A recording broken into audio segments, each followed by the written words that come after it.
Choosing Beggars Swastika Tattoo Edition. So I'm a tattoo artist, have been for 17 years. I'm highly regarded in my area. This is just to say I know my business. Anyway, as part of an event my shop was participating in, I personally held a cover-up contest. I took submissions of crappy tattoos, and the winner would get a free cover-up. There were a lot of good potential winners.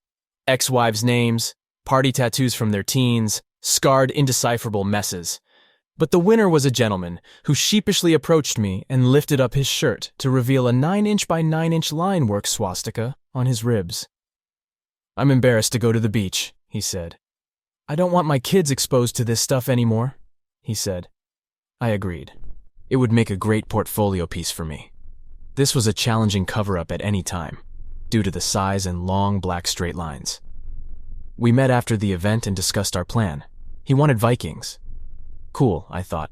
I love Vikings and consider myself a pagan, though I should have known better in a sense. I'm very much a non-racist pagan, but there's definitely a bunch of racists out there, and covering a swastika with a common racist dog whistle squeaked me a little wrong. Anyway, better a sweet-ass Viking ship than a massive symbol of hate and misery. So I set about designing. I hid the swastika lines in the boards of a ship, dark waves, the mast beams, geometric sail patterns. The Vikings on board were hale and hearty and proudly out for the pillage. This would make a hell of a before-after. I was ready to go. So I'm booked for months, and it was half a year from consult to appointment. Tomorrow was our scheduled date. He called today. I'm relating this secondhand as our poor receptionist had to handle the man herself. But essentially, I don't want to cover the swastika anymore. I'm proud of it. I want you to use your design in and around it and make it badass. Dude wanted me to pimp his swastika. We turn down racist shit anytime it comes up, which honestly is not often at all. So for a multitude of reasons, I was not going to do that. We explained the contest was to fix the mistakes of your past, not make them awesome. I'm not going to put your shiny bitchin' new swastika in my goddamn portfolio. Way to miss the entire point of the contest and take the win from someone who actually wanted to move on from their mistakes. Anyway, dude got all indignant about losing his win and losing a tattoo worth easily at least $900. We told him to pound sand. He says he's going to tell his buddies at the military school what kind of shop we are. We're a shop that doesn't put up with racist shit. I don't want to work with anyone he considers his buddy. I'm booked half a year. You and your handful of inbred trash friends ain't going to make a lick of difference to my bottom line. I was in the army. At MEPS, they strip you naked and check for offensive tattoos. His ass ain't in the military with a 9-inch swastika. Phew. Felt good to get that off my chest. Story 2. Mow my lawn or give me money. This is more my dad's story than mine. However, he doesn't have Reddit. My dad was mowing our lawn when he spotted an elderly neighbor, Ian, that he knows who is out for a walk. They had a bit of a chat, and before he left, Ian made a joking comment of, "Can you do my lawn when you're done here?" Now my dad gets along well with Ian and knows that he doesn't have much of a lawn to speak of. More like a strip of grass by the sidewalk, and that he struggles to mow it. So to be nice, my dad brings his lawnmower to Ian's house and mows his lawn for him. Ian is extremely grateful, offers my dad some money which he turns down, and then offers him a glass of lemonade that they share from a responsible social distance. That's where the story should have ended. Just a cute story about neighbors being nice. But Ian lives next to a choosing beggar, CB. CB isn't elderly, disabled, or in any other way incapable of mowing her own lawn. She just doesn't like doing it. She saw my dad mowing Ian's lawn and saw him turning down money, and she decided she was entitled to the same thing. She stormed outside and impatiently huffed while Dad and Ian drank lemonade and chatted. When my dad started packing up his lawnmower and getting ready to go, she stomped over and whined, "What about me?" Dad looks at her in confusion and asks what she means. She responds with, "Aren't you going to mow my lawn too?" My dad declines, since A, she's able to mow her own lawn, B, she has a big lawn, and C, he has other things he needs to do. When Dad turns down the CB, she has the audacity to say, "Well, you should at least give me $1.15 so I can pay one of the local kids to mow the lawn if you won't do it yourself." My dad didn't even bother arguing with her. He just packed up and left with her throwing a tantrum as he went.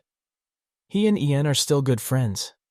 Dad will show up when he sees Ian's patch of grass getting a bit long and mow it for him, and Ian drops off jars of jams and chutneys that he makes himself. CB huffs every time she sees Dad, and still makes comments about how he should be mowing her lawn too. Story 3. Homeless person asks for coffee, then tries to trick me to buy everything he can carry. This happened a few years ago, but something reminded me of this story, so I thought I would share. Off we go. One morning I had to travel by train, and at the entrance of the train station stood a guy in dirty clothes with holes in them, not wearing shoes. So I assume it was a homeless person. When I approached the entrance, the guy asked me if I could buy him a cup of coffee at the little store in the train station. I had some time to spare before I had to go to my train, so I said sure, and as I walked in the store, he followed me inside. I wanted to go stand in line to go pay for his coffee, but the guy walked to some shelves and started getting all kinds of bags of potato chips, then walked to me and pushed them in my hands. I told him I'm not buying him all of that, and that he could choose one of the bags, and that would be that. He chose one bag, but didn't put any of the other ones back, so I walked out of line to the shelf to put the other bags away. I turned around and I saw him at another shelf, and he started to grab a lot of other snacks, drinks, and stuff. Like, his arms were completely full of stuff. He could barely hold on to all of it. I walked towards him to tell him again I wouldn't be buying him any of that, but he tried to push the stuff in my hands.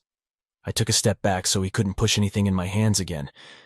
I told him in a clearly annoyed voice that, because of how he acted, he wouldn't get anything else besides the coffee I promised him, and I put the bag of potato chips he chose away as well. Then I went to go stand in line again. He gave me a foul look and went outside of the store. I bought the coffee, and when I gave it to him, he didn't even look at me. He was clearly pissed off. I just walked away. The whole situation made me really uncomfortable. It wouldn't surprise me if he threw the coffee away when I was gone.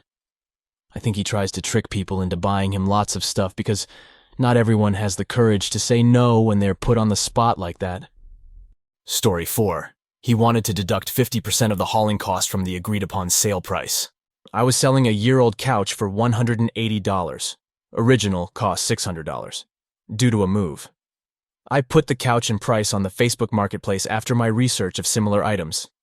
I got 20+ responses in a few hours, but most people wanted to get it on the weekend.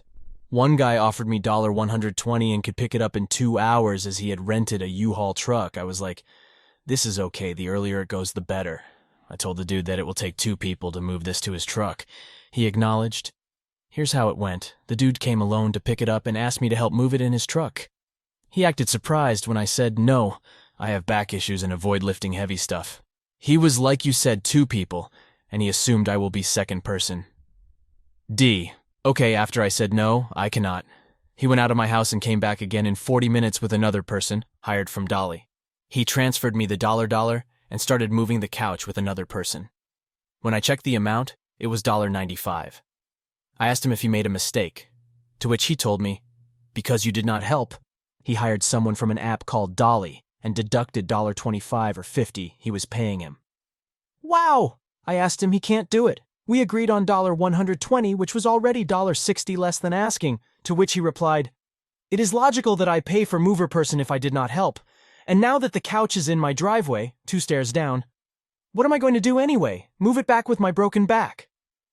I had to ask him to leave the couch on my driveway and refunded his money and asked them to leave. I then sold the couch to someone else on Facebook. I reduced the cost to $100 with a condition if someone can come pick up on the same day, and a few people agreed and one of them took it in like 30 minutes. The dude ended up losing $50, which he paid to the extra hands and left. I have only 1 review on my Facebook seller profile, and it's 1 asterisk. I know who gave it.